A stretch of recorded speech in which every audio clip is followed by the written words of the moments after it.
Qu'est-ce que tu veux devenir plus tard? A babysitter. A pastor. Dolphin trainer. A dental that eats bugs. A haircutter. A person who helps in charities. I'm a cashier at Walmart. A author. I want to be a lawyer. Lawyer. Pilot. Pilot. YouTuber. Movie star. A famous actor. On stage. On TV. On Disney Channel. Or commercials. I gotta be a model. Model. Policeman. Police. Police. Police officer. C'est la question qu'on nous pose depuis notre plus jeune âge, même avant qu'on mette un pied dans une école, devant un bureau. Tout retourne à cette simple question. Que veux-tu faire plus tard? Qui veux-tu devenir? Comme si le but de l'école n'était que de former l'enfant vers le travail, le marché. Mais comment en est-on arrivé avec ce fonctionnement de l'école, duquel on peut décrire celle-ci comme étant une école machine? Est-ce vraiment ça le but premier de l'école? Voyons voir. Qui a eu cette idée folle un jour d'inventer l'école? Qui a eu cette idée folle un jour d'inventer l'école? C'est ce sacré Charlemagne, sacré Charlemagne. Wow, ok, c'est peut-être pas tout à fait ce que je cherchais. Allons plutôt voir l'avis de nos experts. Donc l'éducation moderne a pour but, finalement, de former l'enfant à l'autonomie. Donc, donner la capacité de juger, de penser, de s'exprimer et d'assumer les rôles qui viennent avec l'état adulte, mais par le développement de son esprit, capacité intellectuelle, par l'acquisition de connaissances. Mais le but de cette acquisition de connaissances, c'est le projet de l'autonomie, donc de penser par soi-même. Et donc, en vue notamment, et ça apparaît chez certains penseurs, mais peut-être pas tous, en vue notamment d'être un citoyen éclairé, qui donc peut agir en tant que citoyen dans la société, exercer des droits qui sont attachés à cette citoyenneté et également s'acquitter des obligations. Il y a eu un certain nombre de personnes, c'est vrai, qui ont eu des ambitions très grandes, très généreuses et très humanistes à propos de l'éducation. Alors pour moi, par exemple, un modèle, c'est quelqu'un qui s'appelle Condorcet, que vous avez peut-être vu dans vos lectures, le marquis de Condorcet, qui, en France, a inventé d'une certaine manière ce qu'il appelait l'instruction publique. Alors il voyait le rôle de l'éducation que dispenserait la nouvelle société qui se mettait en place, la République française, comme quelque chose qui permettrait à chacun de jouer son rôle de citoyen, qui dispenserait des savoirs minimaux à tout le monde dans toutes sortes de domaines. Donc c'est un programme extrêmement ambitieux et généreux. Développer le sens critique chez l'enfant, l'amener à devenir un bon citoyen, d'accord. Mais si c'est réellement ça l'école, pourquoi aujourd'hui ce n'est plus le cas? Avec l'arrivée du néolibéralisme promettant un rapide progrès économique, la manière d'enseigner fut elle aussi influencée et transformée, afin de s'adapter à ce nouveau besoin créé par l'effervescence du marché. Suite aux différentes réformes, il s'est développé une intégration de la formation professionnelle dans la conception de l'éducation. L'objectif n'est donc plus de garantir un partage de connaissances accessible à tous, mais de former des travailleurs. L'ambition utilitariste, donc c'est-à-dire on cherche à enseigner des choses utiles pour donner aux enfants, aux adolescents la possibilité de gagner leur vie, donc d'avoir un métier, a pris le pas sur tout le reste. Donc, on va dire, oui, certes, il faut apprendre des choses qui sont utiles, qui répondent à des besoins, etc. Mais c'est devenu tellement omniprésent qu'on a oublié le fait qu'il faut aussi former des citoyens, donc des gens capables, en dehors de leur métier, en dehors de la spécialisation à laquelle ils se destinent, de juger de situations sociales, politiques, qui concernent donc l'avenir de leur société, de leur collectivité. Et pour cela, il faut une formation générale.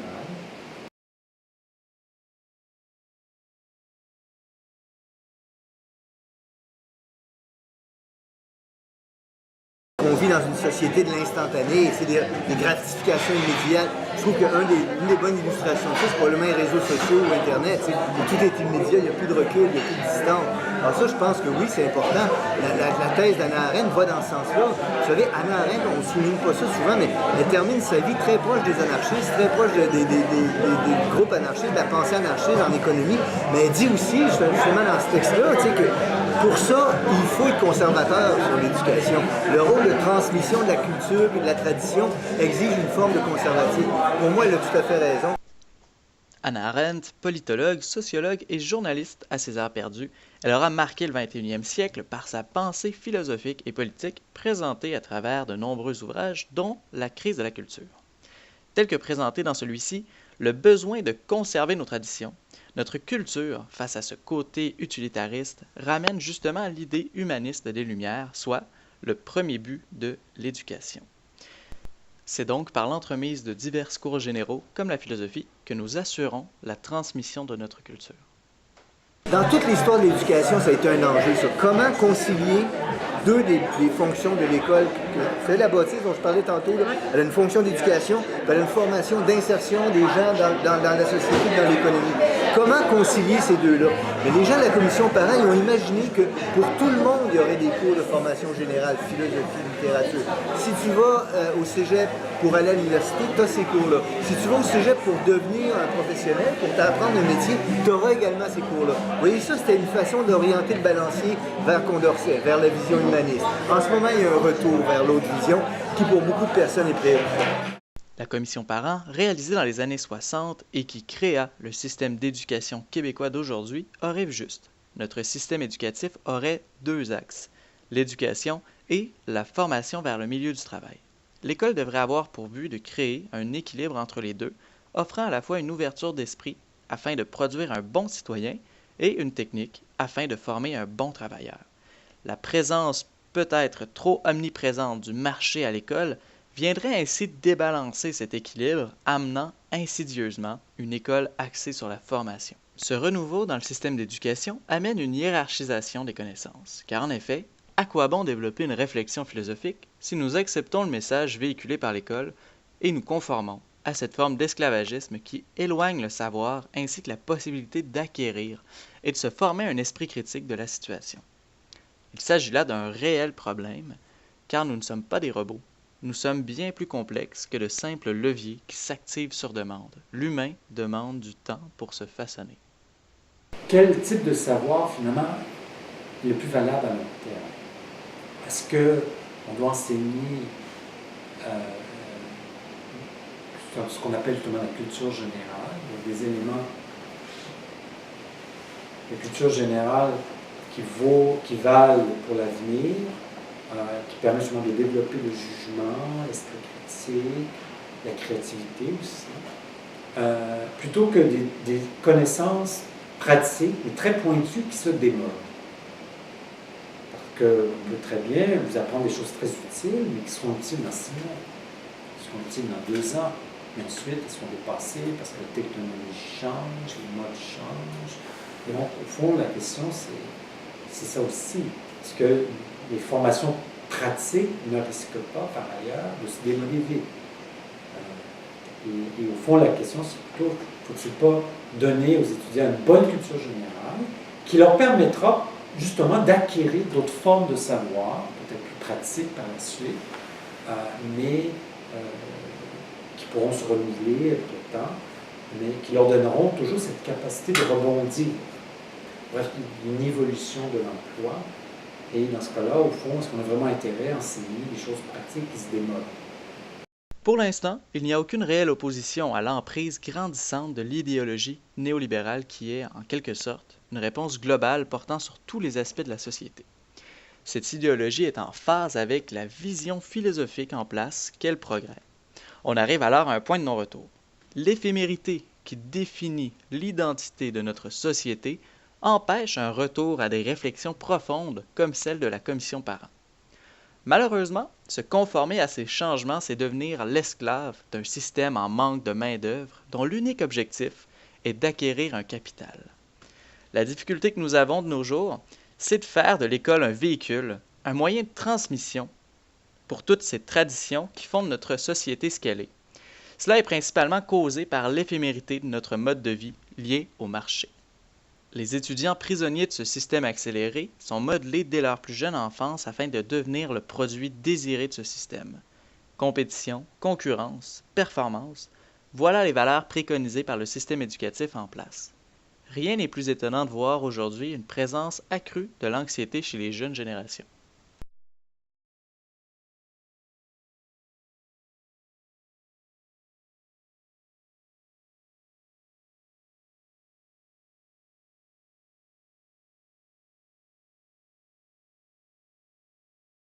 Je rappelle on est une école profondément inégalitaire au Québec. On a un système scolaire très profondément inégalitaire. Puis quand on essaie de creuser un peu la question, je dirais qu'il y a au moins un système presque à 3 vitesses maintenant qui s'est mis en place au Québec. Il y a un système privé subventionné qui contribue à accroître les inégalités. Tu as un système public en lutte contre le système privé subventionné qui multiplie les créneaux et les avenues qui sont des avenues d'élite, en guillemets, là, et qui favorisent des gens qui creusent encore les inégalités. Puis tu as un réseau public destiné à ceux qui restent d'une certaine façon ou à ceux qui font le choix de ne pas aller là et qui est de plus en plus malmené à cause des politiques d'austérité. Alors tout ça, ça dresse un tableau sombre parce qu'à l'extérieur de l'école, tu as des inégalités croissantes. À l'intérieur de l'école, il y a des mécanismes d'accroissement des inégalités. De ce point de vue, on ne s'étonne pas du rapport du Conseil supérieur de l'éducation récent. Et là, la question devient qu'est-ce qu'on fait devant ça? Certains croient qu'effectivement, ce que vous appelez le néolibéralisme encourage cette fonction inégalitaire de l'école parce que, d'une part, cette vision des choses met moins l'accent sur les investissements publics dans l'éducation. On préconise des méthodes de distribution des ressources en éducation qui font appel au marché plutôt qu'à un investissement public direct. Le néolibéralisme, selon certains, aussi encouragerait les systèmes scolaires à plusieurs vitesses avec des écoles privées. Au Québec, elles sont d'ailleurs subventionnées en grande partie. Pour certains, le néolibéralisme tenterait d'accréditer l'idée qu'il y aurait des inégalités qui sont effectivement indépassables dans la société. On peut peut-être, oui, les corriger un peu en donnant une certaine égalité des chances, mais cette égalité des chances ne va pas comme telle, par l'éducation, gommer toutes les inégalités. Selon peut-être la réponse de la lecture néolibérale, tout ce qu'on peut demander dans ce cas-là à l'État, c'est de vraiment donner une égalité de chance par un accès à l'éducation. Mais si par ailleurs, les gens qui, pour des raisons, ne réussissent pas, ne veulent pas étudier, on n'a pas à faire payer les citoyens pour ces échecs. Donc, certains vont dire que c'est une vision cruelle des choses, mais bon, c'est quand même une vision qui a été défendue. L'objectif du capitalisme n'est pas d'offrir à tous des connaissances, mais de préconiser l'optimisation, quitte à banaliser l'abandon des moins performants, ou tout simplement ceux dont les inéquités sociales, provenant de cette même idéologie, auront empêché l'accès à cette dite éducation du progrès. Afin de présenter une solution concrète, nous avons demandé l'opinion de Normand Baillargeon, à savoir que faire devant ce constat.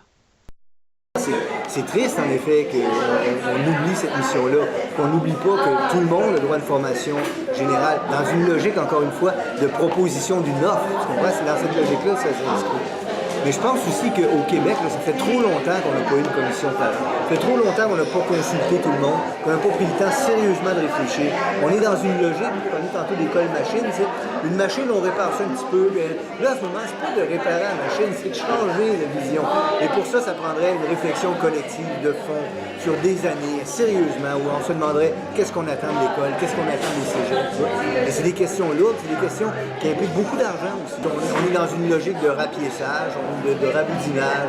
On est dans une logique depuis la réforme, depuis une quinzaine d'années, qui selon moi, j'ai écrit beaucoup là-dessus, c'était une catastrophe. L'avenir ne m'a pas donné tort, je pense. Hein, la réforme n'a pas donné les résultats qu'on en espérait. Tout ça. Et elle a fait beaucoup de mal à ceux qu'on prétendait aider, les enfants des milieux défavorisés. Alors donc, je pense que, encore une fois, on est dû pour une réflexion de fond, et on est dans une logique, malheureusement, qui ressemble beaucoup à celle du marché, si on corrige des petites affaires. Est-ce que justement on n'utiliserait pas ces petites réformes-là parce qu'on n'a pas le temps d'avoir une réflexion. Ben, on pourrait le prendre le temps encore une fois. Ça dépend de nous collectivement. Hein. Je rappelle, c'est pas si loin que ça, mais la commission parents, ils ont pris quelques années, puis ils ont pris le temps de voyager dans le monde entier, aller voir comment ça se faisait ailleurs. Ils ont consulté, ils ont écouté tout le monde, ils ont pris les meilleurs experts, ils ont fait une réflexion, ils ont proposé quelque chose. On peut avoir des critiques. 50 ans après, c'est normal d'avoir des critiques à faire et de dire on pourrait améliorer telle chose, telle chose. Je trouve que cette réflexion-là était profonde, c'était réel. Puis, ce qu'elle a donné, encore une fois, c'est pas insignifiant. Les polyvalentes, les cégeps avec les 2 terrains, il y a un peu partout dans les régions, le réseau de l'Université du Québec, une vision de l'éducation, une vision des finalités. Là, en ce moment, c'est ça qui nous manque. Moi, je vais parler de projet pour ma carrière, mais on manque de philosophie. Là.